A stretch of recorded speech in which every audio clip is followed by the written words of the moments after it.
The night before the dinner, I sat in my office, watching the city lights below. The glass walls of the skyscraper reflected the man I had become. Successful, wealthy, and cold. There was a part of me that should have felt proud of the empire I had built, but tonight all I could feel was dread. My phone buzzed, and I glanced at the screen. It was my mother.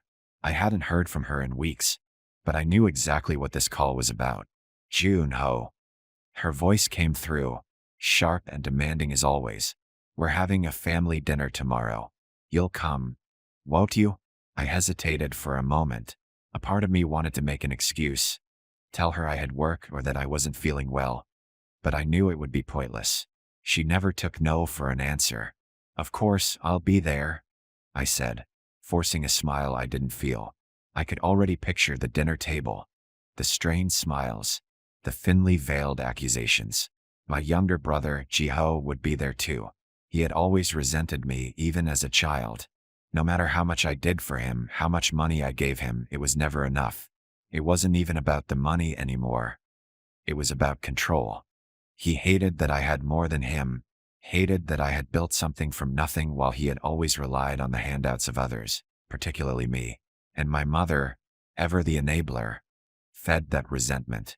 The next evening, I walked into my childhood home, the familiar scent of my mother's cooking filling the air. The house had hardly changed in the years since I left, a testament to my mother's obsession with keeping everything just as it was when my father was alive. Felt stifling. The place seemed to suffocate me, reminding me of the man I had tried to escape. Jun-ho, you're late, my mother said as I entered the dining room. She didn't even bother looking up from the dishes she was preparing. There were no warm greetings, no affection in her tone. She was always too busy for that. Sorry, Mom, I muttered, slipping into my seat at the table. Ji-ho was already there, his eyes gleaming with a mix of disdain and something else I couldn't quite place. He barely acknowledged me when I sat down, his focus instead on the food in front of him. Well, now that we're all here, my mother began, I suppose we can start. She glanced at me, and I knew this wasn't just about dinner. She had an agenda, one that always seemed to involve me doing something for her or Ji-ho. Ji-ho didn't waste any time. Jun-ho, I've been thinking, he started, his voice dripping with false sweetness. You know how badly I've been doing lately. The business isn't working out. You've always been the one who's had everything handed to him. His eyes flicked to our mother, and I could feel the trap being set. It's time for you to help me out, don't you think? I swallowed, already sensing where this was going. What exactly are you asking for, Ji-ho? Well, you know how things are. Money's tight, he continued, his voice casual but with an undercurrent of manipulation. I've got a few debts I need to clear up. I was hoping you could loan me some of that extra money you've got lying around. He smiled as if he were asking for something as trivial as a cup of coffee. My mother chimed in then, her voice sharp. You know your brother has always been there for you, Jun-ho, and he's worked so hard to get where he is. It's the least you could do. I took a deep breath, trying to calm the anger that was bubbling up. I'm not a bank, Ji-ho. I've helped you plenty over the years. You're forgetting what we've done for you, Ji-ho countered, his tone turning bitter. Remember when you were just a struggling startup? Who helped you get that first round of funding? It wasn't just you. It was us. We've always been there for you. I felt my pulse quicken. This wasn't about money anymore. This was about control, about guilt-tripping me into doing what they wanted. I'd heard it all before, but somehow it always stung a little more each time. Ji-ho, I've paid my dues, I said, my voice steady but firm. I don't owe you anything. Don't be like this, Jun-ho, my mother interjected, her tone colder than I had ever heard. You know we did everything for you. We gave you everything, and now you think you're too good for us? You're forgetting your roots. I felt the heat rise in my chest. This was exactly how it always went. They would guilt me, manipulate me, and when I finally gave in, they would tear me down, telling me I wasn't enough, I wasn't doing enough. But not this time. I wasn't going to let them take from me again. Couldn't. I'm not forgetting anything, Mom, I said, my voice tight with restraint. But I won't be manipulated anymore. The silence that followed was deafening. Jiho's eyes narrowed as if he were about to snap, but my mother intervened, waving her hand dismissively. I see how it is, she said. You've forgotten who helped you, who raised you. Maybe you're too big for your own good now. The rest of the evening passed in strained silence. I barely touched my food, too angry to eat. Jiho's occasional jabs were met with silence from me, and my mother barely looked at me again, focusing on the meal in front of her. Felt like I was suffocating, like I was trapped in a cage of my own making. As I left the dinner, I could feel the weight of their words hanging over me. The guilt, the shame, it all felt familiar, like a weight I had carried my entire life. But this time something was different. This time I wasn't going to let them pull me back in. I wasn't going to let them drag me into their cycle of greed and manipulation. The next morning my phone buzzed again. It was Jiho. I knew what he wanted before I even read the message. I hope you've had time to think, Junho. I'm in a tough spot. You know what to do. His words were sharp, almost mocking. I could already feel the strings tightening around me. But this time I wasn't going to give in. I would have to cut the ties. I would have to break free. But first I needed to confront them, all of them. And it would be the hardest thing I had ever done. The day after the dinner, I couldn't shake the tension. It coiled around me like a snake, constricting my chest, making it hard to breathe. The city outside my window seemed indifferent, lights glimmering as if nothing had changed. But something had changed. I had crossed a line I couldn't uncross, and I knew my family would never let it go. My phone buzzed again, the familiar number flashing on the screen. Jiho. I picked it up without hesitation, the anger simmering just beneath the surface. Junho. Don't tell me you're ignoring me already? Jiho's voice dripped with false charm. I could almost picture him, lounging in his apartment, smirking at my frustration. I'm not ignoring you, Jiho, but we need to talk. There was a pause on the other end, the kind that spoke volumes. Talk? What's there to talk about? You know I need your help, and you know I've always been there for you. Enough of this, Jiho. I'm tired of the guilt trips and threats. I snapped. The words hung in the air, daring him to respond. Oh, so now you're tired of me? You've changed, Junho. You used to care about your family, he said, the faux sadness in his voice pushing me closer to the edge. I do care, but this isn't right. I won't be used like this, I said, my voice hardening. You'll regret this, he warned, the promise of repercussions in his tone.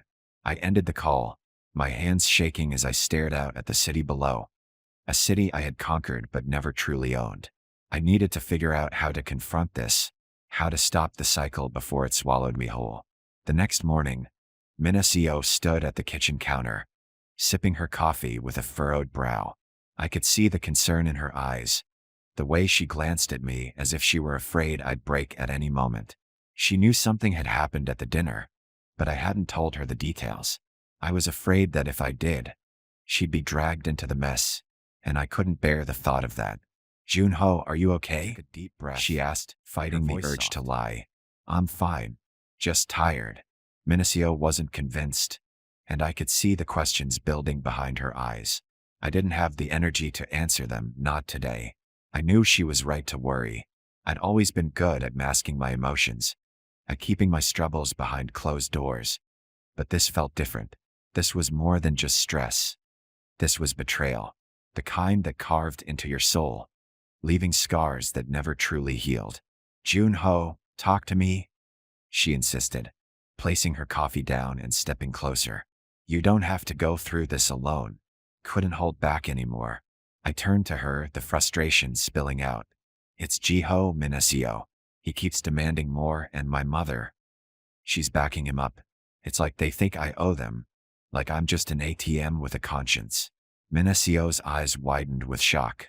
But why? You've done so much for them already. You've given more than enough. I don't know, I said, running a hand through my hair. They keep saying I owe them, that I wouldn't be where I am without them. But that's not true. I built this on my own. I made the sacrifices, not them. Minacio moved closer, her voice gentle but fierce. Then you need to stand up for yourself, Junho. You can't let them control you like this. I looked at her, seeing the determination in her eyes, and felt a pang of guilt. She was right. I had let them push me around for too long, and now it was time to draw a line in the sand. I needed to confront them, but this time I wouldn't just be their puppet. I would face them head on. A few hours later, I found myself standing at my mother's front door, my hands clenched at my sides. The air was thick with tension, every creak of the floorboards beneath my feet echoing in the silence. Mrs. Park opened the door, her face immediately hardening when she saw me. Junho, what are you doing here? Her voice was cold, as if she were trying to push me away without saying it out loud. We need to talk, I said, stepping past her into the living room. The room was exactly how I remembered it. The same faded curtains and old photos on the walls. It felt like a museum of my past, a past I was now trying to leave behind. Talk? About what? She asked, folding her arms as she eyed me with suspicion. I'm tired of the manipulation, the guilt, the constant demands, I said, my voice steady but edged with anger. I'm not going to keep giving you money just because you say I owe it to you. Her eyes flared with indignation. How dare you speak to me like this? I raised you. I sacrificed everything for you and your future. I felt the words cut through me, but I stood my ground. You didn't sacrifice everything for me, Mom. You sacrificed for what you wanted. I built this life on my own, and I'm not going to let you take it from me anymore. You're ungrateful, she whispered, the hurt in her eyes real but buried under a mask of anger. You're forgetting where you came from. Maybe I am, I said, my voice dropping, but I'm not going to let you control me anymore. The silence stretched out between us, heavy and suffocating. I could see the gears turning in her head, trying to find a way to manipulate me, to twist my words, but I was done being tangled in her web. Junho, she said after a long pause, her voice softer now, almost pleading. You don't understand what this would do to your brother. I understand more than you think, I said, my voice breaking. But it's time for you both to understand that I can't keep sacrificing myself for you. Her eyes narrowed, the mask slipping back into place. You'll regret this, Junho. You'll see. I nodded, knowing this would not be the last time I heard that phrase. I walked out, leaving behind the home that had always been a prison, and the weight on my chest began to loosen, just a little. I knew the real battle was only just beginning, but this time I was ready. The day after the confrontation with my mother, I couldn't focus on anything. The weight of her words, the sting of betrayal, still lingered in my mind. I wanted to reach out to Menasio, to tell her everything, but I didn't want her to see me as weak, as someone who couldn't stand up for himself. So, I kept quiet, burying my frustration beneath the veneer of a calm smile and meaningless small talk. But the tension was there, seething beneath the surface, threatening to spill over at any moment. At work, the hours crawled by. The office was usually a sanctuary where I could channel my energy into building the company, solving problems, and pushing forward. But today, the walls felt like they were closing in. Every email, every phone call, every meeting seemed like a reminder that I was still trapped in a cycle I couldn't break. My mother's voice, cold and unforgiving, echoed in my ears, reminding me of her words. You'll regret this. I knew she meant it. She had always been a woman who wielded guilt like a weapon, and Jiho was just as skilled at it. I'd learned early on that saying no to them wasn't just an act of defiance. It was a declaration of war. But this time I was ready to fight. When I finally left the office, the city was already dark, the streetlights casting long, narrow shadows across the pavement. I headed home, the silence of my apartment a stark contrast to the chaos in my mind. Menasio was already there, waiting for me in the living room, her eyes full of questions. Junho, you didn't come home for lunch today, she said, her voice laced with worry. I was busy, I replied, forcing a casual tone that didn't match the storm in my chest. Something's wrong, isn't it? I didn't answer right away. Part of me wanted to tell her everything, to let her in, to share the burden. But the other part, the part that felt raw and exposed, couldn't bring myself to admit that I was vulnerable. It's nothing, I said finally, looking away. Junho, don't shut me out, she said, standing up and stepping closer. I know you're hurting. Let me help. I took a deep breath, feeling the weight of her concern pressing down on me. I knew she was right, but the idea of letting her see me like this was unbearable. I'm not the one who needs help, I said, the words sharper than I intended. Minacio flinched, the hurt flashing across her face before she masked it with a practiced smile. If you say so. She turned away, and I knew I had pushed her away just like I had pushed my family away. But this time it felt different. I had to figure out what I needed to do before it all consumed me. The next morning, Jiho's name appeared on my phone again. I almost ignored it, but something inside me wouldn't let me. I answered on the third ring, my voice clipped. What is it? I need to talk to you, Jiho said, his voice low. Can you come over? What about? I asked, suspicion creeping into my voice. It's important. Please, Junho. Against my better judgment, I agreed. I drove over to his place, the apartment complex a far cry from the luxurious lifestyle I was used to. The walls were cracked, the hallways smelled of mildew, and the paint peeled from the walls. Jiho greeted me at the door, his eyes dark with something I couldn't quite identify. Come in, he said, stepping aside to let me pass. The room was cluttered, a mix of old furniture and scattered paperwork. He led me to the couch, sitting down across from me with a tight expression. You know things have changed, he said, leaning forward. Mom's not happy with you, and she's putting pressure on me. I clenched my jaw, trying to keep my composure. She needs to understand that I'm not going to keep paying her way. Jiho let out a sharp laugh that didn't reach his eyes. It's not just about money, Junho. It's about family. You're abandoning us, and if you keep this up, it's going to affect more than just you. I narrowed my eyes at him. What are you talking about? You think Mom would just sit back and let this slide? She's been telling people in the neighborhood, in the company, that you've changed, that you're too good for us. If you don't do something about it, there's going to be backlash. I felt a chill run down my spine. The implications were clear, and the pressure was suffocating.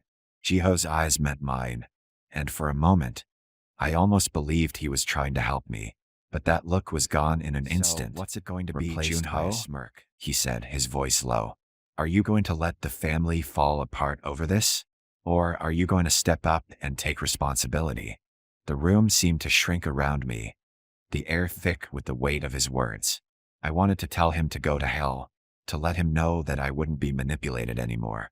But a part of me, the part that remembered how it felt to be trapped in their demands, hesitated. Don't test me, Jiho, I said, my voice trembling with a mix of anger and fear. You have no idea what I'm capable of. I think I do, Jiho replied, his smile widening. And you know what I'm capable of too. I left his place that night with more questions than answers. The dark streets seemed to mock me, the lights flickering like the last remnants of hope. I had to find a way out of this, but first, I needed to know how far they would go to keep me under their control. Minacio was waiting for me when I got home, the silence between us heavy with unspoken words. I knew she could feel it too. This wasn't just about money anymore. It was about power, and I was caught in the eye of the storm. And I had no choice but to prepare for what was coming next. The next few days felt like walking through a maze with no exit. Jiho's warning echoed in my mind, an unsettling whisper that refused to fade. I couldn't shake the feeling that I was being watched, that I was no longer just dealing with my family but with an unseen network of whispers and half-truths. I had grown up learning how to navigate the treacherous waters of our family dynamics. But this was different. This time, I was facing an opponent who knew how to exploit my weaknesses. Minacio's unease was palpable. She'd been trying to reach out, asking questions that I avoided answering. She noticed the way I flinched at sudden sounds and how my eyes darted to the door whenever someone knocked. It was only a matter of time before she would confront me about it. I couldn't let her in on this, not yet. I was still piecing together a plan, but the stakes were higher than I'd ever imagined. One evening, As I sat at my desk, trying to focus on an important business proposal, the phone rang. I glanced at the caller ID and saw my mother's name. My hands tightened around the pen I had been tapping absent-mindedly. I let it ring, but it only took a minute before I found myself dialing her number, unable to let it go. June Ho. Her voice was cold, measured. I hope you're not avoiding me. I'm not, I said, fighting to keep my voice steady. I just don't think we need to talk right now. You need to come over, she said, her voice subtly urgent. We need to settle this, once and for all. The hair on my neck stood on end. Something was different this time. I knew it wasn't just a conversation about money. It was about control. And this time, it wasn't just Ji-ho pulling the strings. It was my mother, the master puppeteer. I'll be there, I said, though I had no intention of going. I needed to see how far they were willing to push me, and I knew I couldn't face this alone. I glanced at Minacio, who was watching me with concern. I'm going out for a while, I said, trying to sound casual. Where to? She asked, her voice soft, full of worry. Just to take care of some things, I replied. The lie felt like acid on my tongue, but it was all I could offer. As I drove toward my mother's house, 1,000 scenarios played out in my mind. I pictured her waiting for me in the living room, Ji-ho lurking in the shadows, their eyes cold and calculating. I imagined them trying to twist my words, trying to make me feel like I was in the wrong, like I was the one who had changed, who had become selfish. When I walked in, the house was eerily silent. My mother sat in her usual armchair, a cup of tea in her hands, the steam curling up like smoke. Ji-ho wasn't there, and for a moment, I felt a flicker of relief. Sit down, June-ho, my mother said, gesturing to the chair across from her. I took a deep breath and sat down, the weight of the moment pressing down on me. What do you want? I asked, the words coming out sharper than I intended. Her eyes narrowed, and she leaned forward, her voice dropping to a whisper. I want you to understand what's at stake here. You think you can just walk away from your family and everything will be fine. I'm not walking away, I said, trying to control the tremor in my voice. I'm just not going to keep sacrificing everything for you and Ji-ho. Her expression hardened, and for a moment, I saw a flicker of desperation cross her face before she masked it with practiced calm. You're making a mistake, June-ho. We're not just family. We're everything. If you abandon us, you abandon who you are.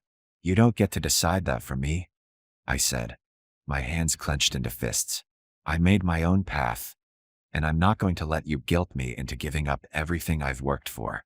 She stood up suddenly, her chair scraping across the floor, and I flinched. Fine, she said, her voice low and venomous. But remember, I'm not the only one who will suffer if you choose this path. The threat hung in the air, heavy and suffocating. I stood up, the adrenaline flooding my system, making my hands shake. I'm done, I said, the words like a final verdict. You'll see that I'm not the one you should fear. I turned and walked out, the door slamming behind me, and the echo was deafening. The cold night air bit at my skin, but it wasn't enough to wash away the chill in my bones. I needed to act, and I needed to do it now. I couldn't wait for them to make their next move. I needed to take control before they destroyed everything I had fought for. I walked into my apartment, the silence louder than any argument. Minacio was sitting on the couch, her eyes wide with anticipation. June-ho, she whispered, the worry etched into every line of her face. Minacio, I need to tell you everything, I said, my voice trembling. Her eyes searched mine for answers, but there was no time for hesitation. I took a deep breath and began to tell her everything, the weight of my family's betrayal finally spilling out. As I spoke, I could see the shock, the fear, and then the determination in her eyes.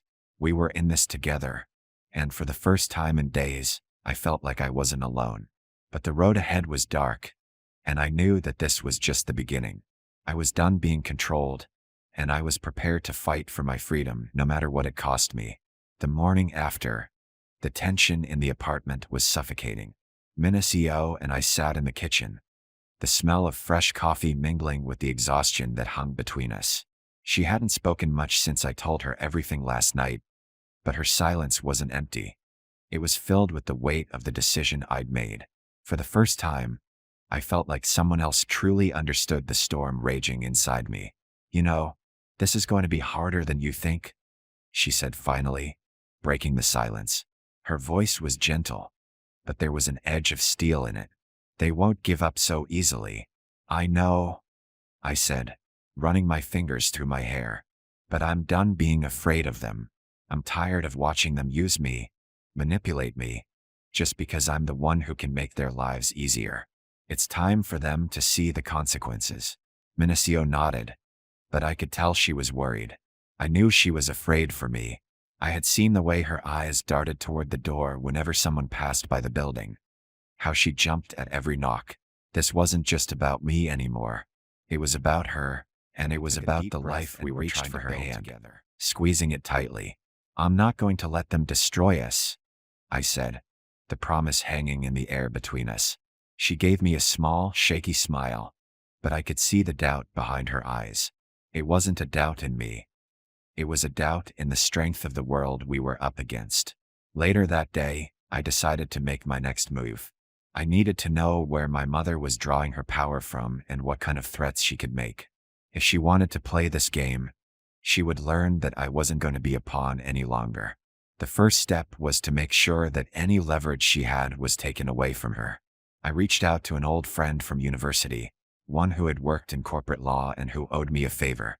When we met at a cafe on the outskirts of the city, he barely needed to ask questions before I told him everything. He listened, his eyes narrowing as I recounted my mother's behavior and Jiho's warnings. "Your mother isn't just a woman scorned, Junho. She's strategic," he said, taking a sip of his coffee. "If she's pulling strings, she's likely already made moves that you haven't noticed. We need to find out who's backing her and how far her influence really goes." I nodded, my heart pounding at the thought of what this could mean. "I need information," I said, my voice low but steady. "I need to know where she stands, who she's involved with. If I'm going to confront her, I want to be prepared." His eyes shifted to the side, a glint of recognition sparking in them. "You're talking about risking a lot. You're sure about this?" "Yes," I said, and even though I was terrified, I didn't hesitate. "I'm sure." The days that followed were a blur of research and clandestine meetings. I spent late nights poring over documents, analyzing the threads of influence that connected my mother to powerful figures I had only heard about in passing. It was like peeling back the layers of a deep, dark web, revealing just how entangled she was. The deeper I looked, the more I realized that the stakes were higher than I had ever imagined. Minacio noticed the change in me.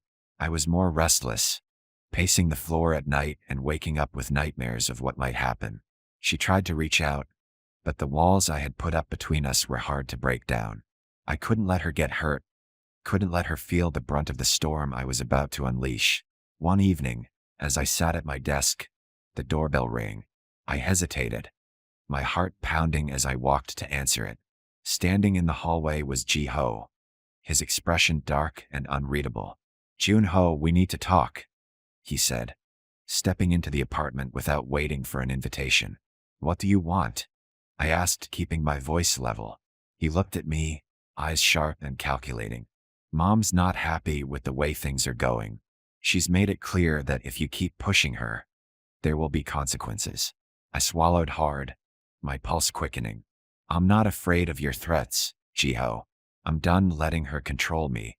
The corner of his mouth twitched, but there was no humor in it. "You should be," he said, his voice dropping to a whisper. "You have no idea how deep this goes. You think it's just Mom? It's not. There are people who will make sure you don't get away with this." I held my ground, refusing to show any fear. "I'm not going to be your puppet anymore.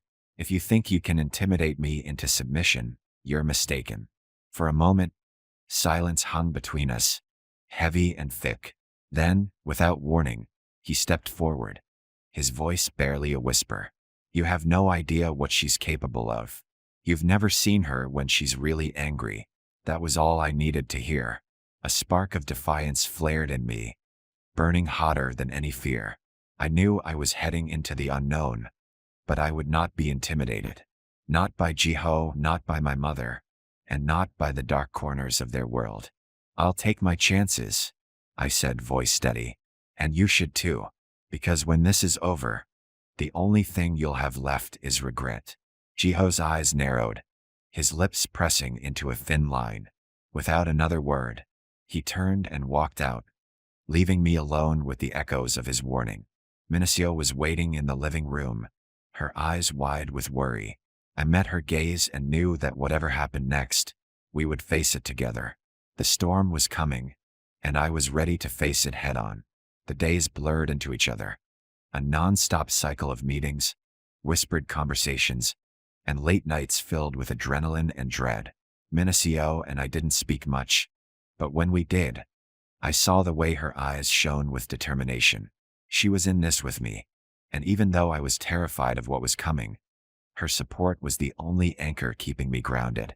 The morning after Jiho's warning, I woke up with the sun barely peeking over the horizon, casting thin, slanted lines across the floor. The weight in my chest was heavier than ever, suffocating. I knew I needed to act before it was too late. If my mother and brother were right about one thing, it was that they had power I hadn't fully comprehended. But I wasn't going to let them scare me into submission. I come too far to turn back now. Minacio was still asleep when I left the apartment, her breathing steady and peaceful. I kissed her forehead before slipping out, silently vowing that no matter what happened, I would protect her from the storm that was about to break. I met up with my friend from university, Subcribe, at an old, dimly lit cafe on the edge of the city. The place was nearly empty, with only the occasional hiss of the espresso machine breaking the silence. He looked up as I approached, the lines of stress and exhaustion etched into his face. "I've got the information you asked for," he said, pushing a manila folder across the table. His eyes flickered with sympathy. "But Junho, I need you to know this isn't just business. You're playing a dangerous game." "I know," I said, taking the folder and letting my fingers trace the edges. "But it's too late to stop now." He sighed and nodded. "You have to be careful. People like your mother don't stop until they've won. And when they lose, they don't play fair." I swallowed hard, the weight of his words settling in my stomach like a stone. I opened the folder, and as I read through the documents, everything clicked into place. There were names I recognized, some of them influential figures in the corporate world, others with ties to politicians and even police officials. My mother wasn't just a master manipulator. She had an entire network behind her, one that extended far beyond the boundaries of our family. A chill ran down my spine. The stakes weren't just about money or power. They were about survival. I was so absorbed in the documents that I didn't notice Subcribe's hand reaching out to study the folder as I started to shake. "Take a deep breath," he said, his voice low. "The more you know, the more dangerous this becomes." "Thank you," I said, looking up at him, my voice barely a whisper. "I need to know everything, whatever it takes." He leaned back, studying me with the eyes of someone who knew what it meant to go up against giants. "You're going to need allies, people who can help you when things go south. I can't help you anymore, but I can tell you who to reach out to." I nodded, my resolve hardening. I wasn't just fighting for myself anymore. I was fighting for Minacio and the life we wanted to build. I would protect her no matter the cost. Later that evening, as I sifted through the information Subcribe had given me, my phone buzzed with a message from Minacio. It was simple, just a question. "Are you okay?" The 3 words felt like a lifeline in the chaos. I replied with a single, careful word. "Yes." But I knew she would sense the lie. I had to keep her safe, keep her in the dark until I had a plan that would protect us both. I leaned back, staring at the documents and trying to piece together my next move. The sound of a knock at the door jolted me, and my heart leaped into my throat. I slipped the papers into a drawer and hurried to answer it. I expected Jiho or a message from my mother, but instead, I found Minacio standing in the hallway. "Sleep," her eyes wide with worry, stepping inside without waiting for an invitation. I needed to see you. The moment her gaze met mine, the truth of the last few days settled between us. Unspoken but heavy. She reached for my hand, her touch warm and grounding. Tell me what's going on, Junho. I can't stand feeling like I'm in the dark. I opened my mouth to speak, but the truth felt too large, too dangerous. How could I tell her that the very people who had raised me were the ones trying to destroy everything I'd worked for? That the danger wasn't just to me but to her, too.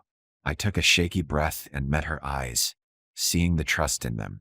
Minacio, I'm in a fight I never wanted to be in, I said, my voice cracking. But I promise you, I'm going to win. I'm going to protect us. She looked at me, searching for the words that would make this make sense. But there was no way to make sense of it.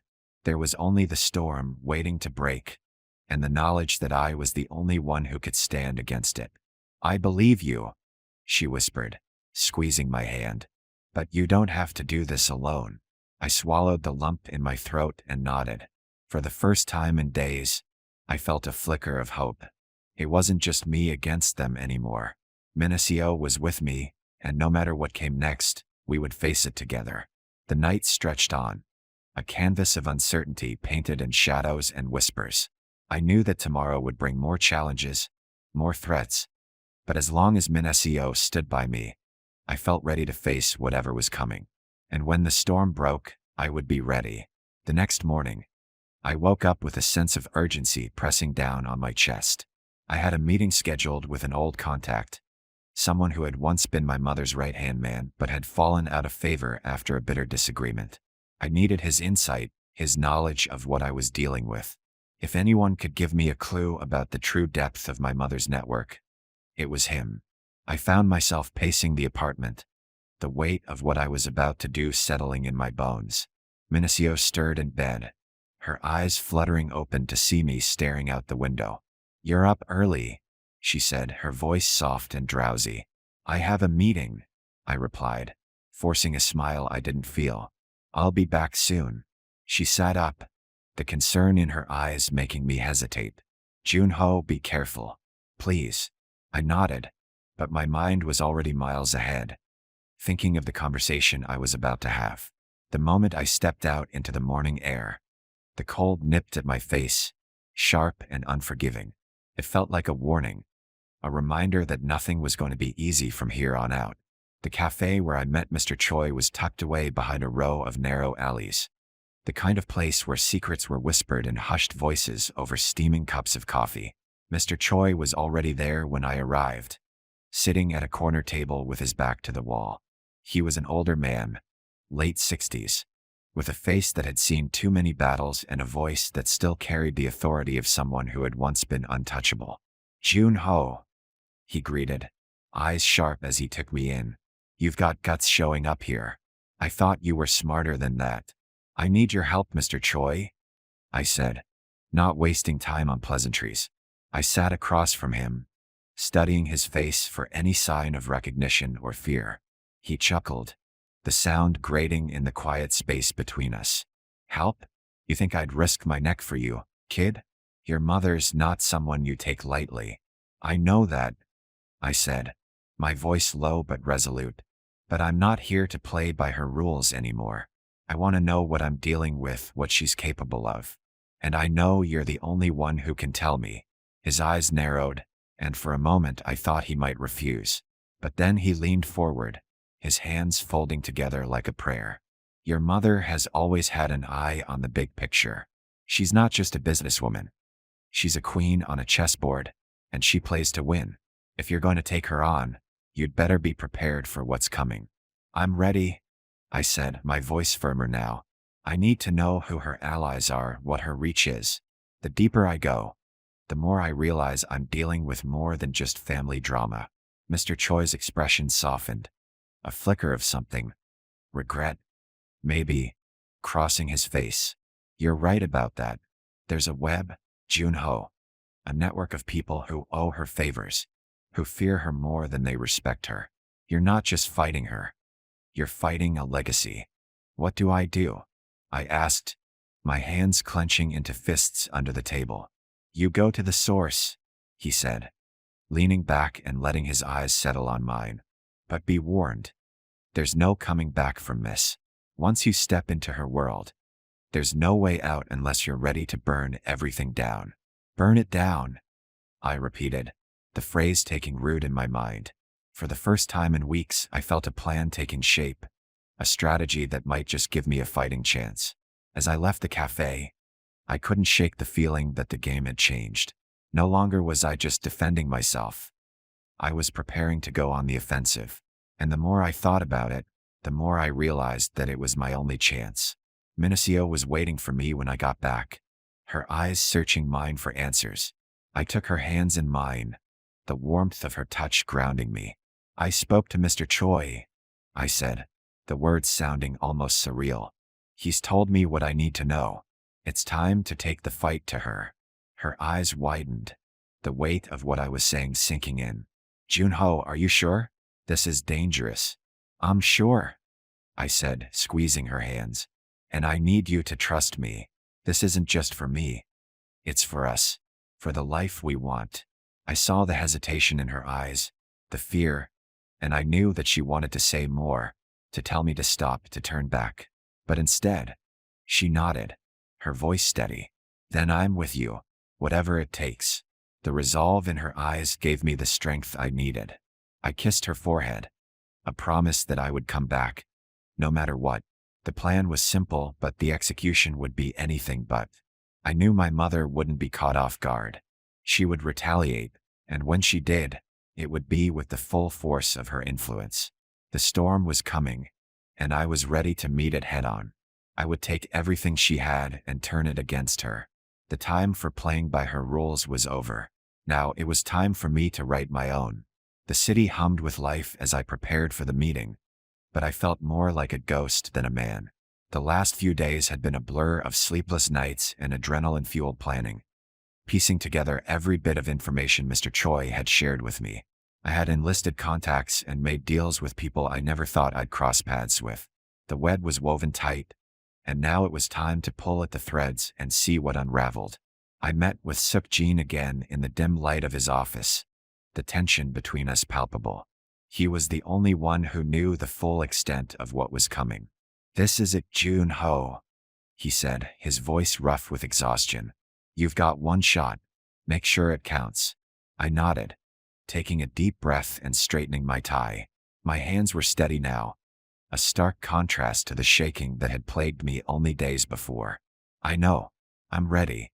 The night was colder than I expected when I stepped out into the streets, my breath misting in the air. I could hear the city's pulse, cars honking and people chattering. But it felt distant, disconnected from the war I was about to wage. The meeting was set at a high-end lounge in one of the tallest buildings in Seoul, a place where power brokers mingled and whispered deals over champagne.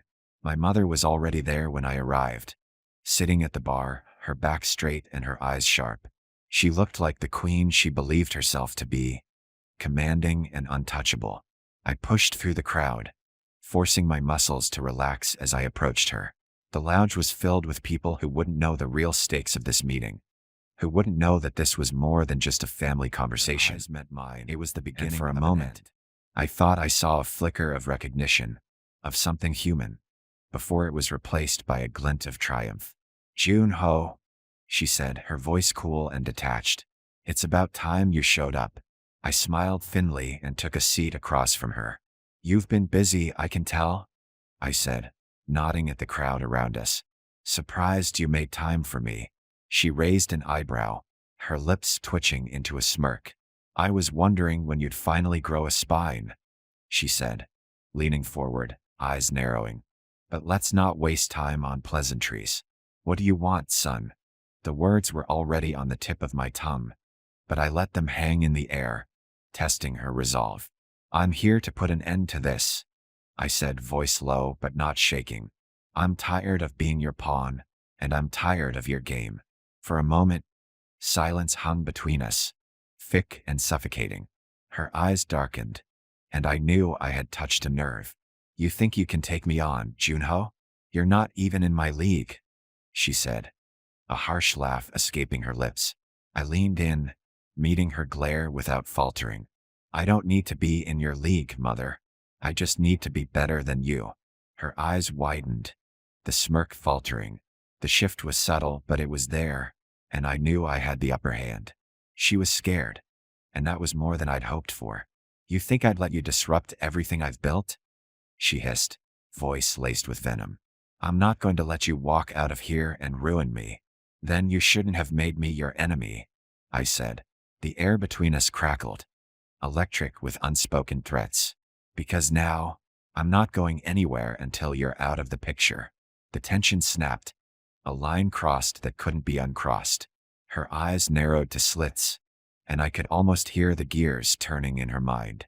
But before she could respond, the lounge doors burst open, and a tall figure walked in, flanked by two men who looked more like bodyguards than guests. The room seemed to hold its breath as the newcomer made his way through the crowd. I didn't need to look twice to know who he was. It was one of my mother's most trusted allies, a man whose name was whispered in both awe and fear. A storm was about to descend on me, and I knew it was only a matter of time before I was caught in the eye of it. Jun-ho, my mother said, her voice suddenly softer, almost conspiratorial. You've made a mistake, but I'm going to give you one last chance. The man stopped a few feet from our table, his gaze fixed on me with cold, calculating eyes. I hope you're prepared, he said, voice low and gravelly, because things are about to get much more difficult. I stood my ground, my heart pounding like a war drum in my chest.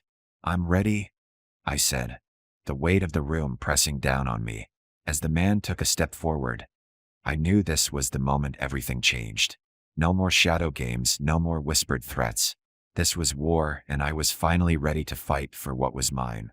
The man in front of me didn't flinch, but there was a glimmer of recognition in his eyes as he studied me, as though seeing a ghost from the past. His presence was like a loaded weapon, poised and ready to fire. But it was the tension in the room that spoke louder than any confrontation. My mother leaned back into her seat, a smirk tugging at her lips as she watched the unfolding chaos. Her eyes lit with a twisted thrill. Jun-ho, the man said, voice like gravel as he sized me up. I hope you're not about to make the biggest mistake of your life. Because if you are, I said, meeting his gaze, I'm right there with you. A few heads turned in our direction, the subtle shift in the crowd's demeanor reminding me that we were no longer just a family squabble. We were now part of a spectacle that threatened to go public. The silence was suffocating, the world around us blurring into nothing but the distance between me and this man who'd been sent to intimidate me. My mother's smirk was still there, watching, waiting for me to falter. You don't understand what you're up against, he said, his voice softer now, almost as if he were trying to reason with me. You've gotten in over your head, Jun-ho. This isn't just about family. Then what is it? I snapped. Is it about power, control, or is it just about keeping me on a string because I was too stupid to cut myself loose sooner? His eyes flickered with something I couldn't place, but it was gone in a heartbeat. He leaned in, eyes narrowing. It's about loyalty, he said, voice low enough that only I could hear. And you know nothing about it. I felt my hands curl into fists, the muscles in my arms tensing as the weight of his words settled in my chest. My mother shifted in her seat, eyes sparkling with malice as she watched me. I knew I was walking a tightrope, and one wrong step could mean the end of everything I had worked for. But I couldn't stop now. I wouldn't. Enough, I said, standing up, the chair scraping back with a screech that silenced the room. I'm done with this game. I'm done playing by your rules. The man's face contorted with a mixture of rage and disbelief. He stood up, the muscle in his jaw tightening as he stared at me. The air crackled, a storm waiting to break, and I knew it was only a matter of time before the first blow landed. This wasn't just a battle between me and my mother anymore. This was a war that would leave scars on everyone involved. Jun-ho, don't be foolish, she called out, standing up too, her voice suddenly sharp with authority. You're going to ruin everything. But her words fell flat against the roar that erupted behind me. I turned just in time to see Suk-jin, flanked by the people I had enlisted for this showdown, their faces set with determination and defiance. They were more than just allies. They were the proof that I wasn't alone in this fight. "It's too late for that, Mother," I said, my voice carrying the weight of all the sleepless nights and hidden truths. "You pushed me to this. Now you'll see what happens when you take everything for granted."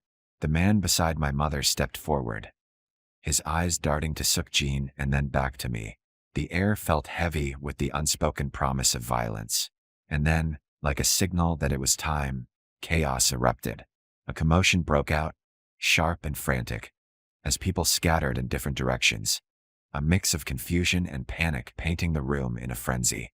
I caught a glimpse of the man lunging forward, but Sukjin was there, intercepting him with a force that sent the man stumbling back. My mother's voice was lost in the roar, an echo in the storm, as she tried to regain control, but it was too late. The next few moments were a blur: shouts, the crash of chairs falling, and the metallic clatter of something breaking. I found myself at the center of the fray, my chest heaving, sweat dampening my shirt. I moved toward my mother, whose eyes now mirrored the fear I'd been waiting to see. "You thought you could keep me under your thumb forever?" I said, coming close enough that she had no choice but to hear me over the chaos. "I'm not your puppet anymore. I'm not afraid of you." She didn't respond with words. Instead, her eyes welled up with tears, not of sorrow, but of anger and defeat. For the first time, I saw her falter, the illusion of power slipping from her grasp. The commotion settled, the room quieting as security intervened and the last of the guests were herded out. My mother's eyes met mine one last time, and I knew that she was planning her next move. But so was I. "Jun-ho," she said, her voice shaking, her mask slipping. "You've made a mistake." I smiled, a cold, bitter smile that matched the ice in my veins. The only mistake was thinking I wouldn't be ready for this. I turned, my eyes meeting Sukjin's, and for the first time in weeks, I felt a spark of something I hadn't felt since I was a boy: hope. This was only the beginning, but the storm I'd been bracing for had come, and I was ready to fight for everything I had left.